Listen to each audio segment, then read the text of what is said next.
Општинскиот штаб за заштита и спасување ја прифати иницијативата доставена од група граѓански организации и поединци, со која се иницира создавање на услови за поголемо користење на велосипедот како превозно средство, како изградба на пешачки и велосипедски патеки, зашто штабот даде целосна поддршка.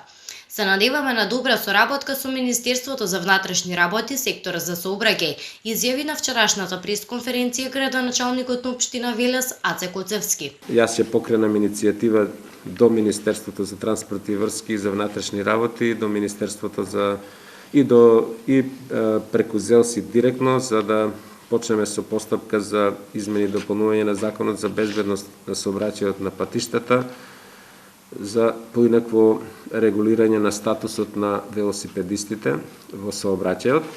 Градоначалникот Коцевски ги презентираше плановите, извести за намерите на општината да се пренамени и организира делот од улицата Благој Ѓорев, што сега се користи за паркирање во велосипедска патека.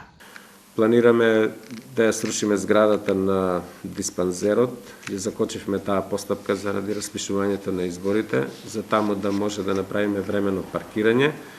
Времено паркирање ќе направиме и помеѓу Малото Мовче и мостот на Гемиџиите од десната страна на коритото на реката Вардар, зборам за времено паркирање.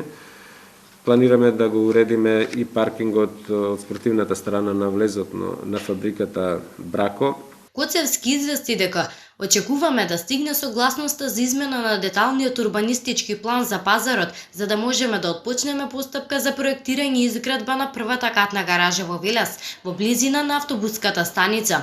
За време на следната седница на Советот на општина Велес, рече Коцевски, ќе биде разгледана иницијативата за доделување на субвенции за користење на велосипеди во висина од 500.000 денари.